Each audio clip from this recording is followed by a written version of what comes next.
Well, a local school district is rethinking its policies after a SUNY Adirondack college student was arrested for making a terroristic threat. His alleged plot, a mass shooting of children.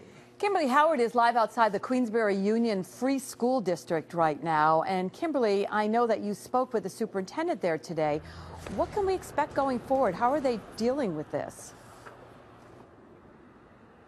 Well, Liz and Greg, the superintendent here is not taking this lightly. He says the school district is reviewing its procedures and looking forward to some already previously planned security changes just around the bend.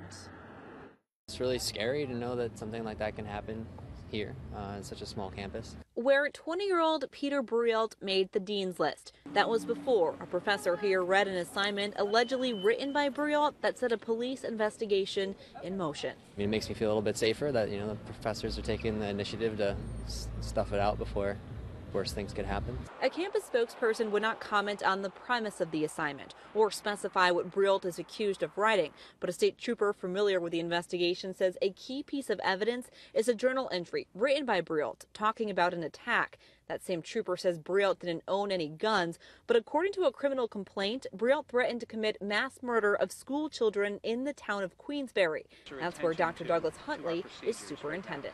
When it happens within your own community, within Queensbury, it makes it much more real. According to what investigators told Huntley, Queensbury Elementary wasn't mentioned in the alleged threat specifically, but he's not taking any chances.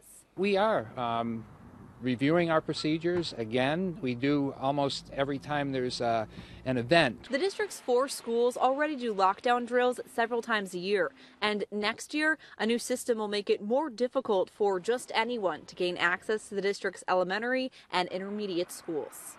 2 of our buildings will have new entries, and they're safety entries. They're a different way for people to enter school. They'll have to check in before they're allowed to get beyond a locked door.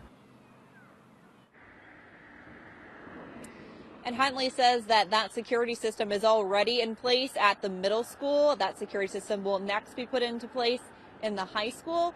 By the way, the district attorney, I also spoke with her today, and she tells me that Breault's mental health may be something that the defense is looking to as this case moves forward. Greg? All right, Kimberly, I know you found a lot of people who knew Breault. What do they make of these allegations? Yeah, well, Greg, they're shocked. They say that there was nothing that they could think of that would point to anything like this ever happening. We also did stop by Breault's parents' house once again today in South Glens Falls, but no one there answered the door. I also want to mention that just in the last few moments, the school district released a statement here in Queensbury, just clarifying that although this threat was made allegedly in the town of Queensbury, that it wasn't specific to a Queensbury elementary school, that just the threat was made in the town of Queensbury. We are live in Queensbury. Kimberly Howard, CBS 6 News. All right. Thank you very much, Kimberly.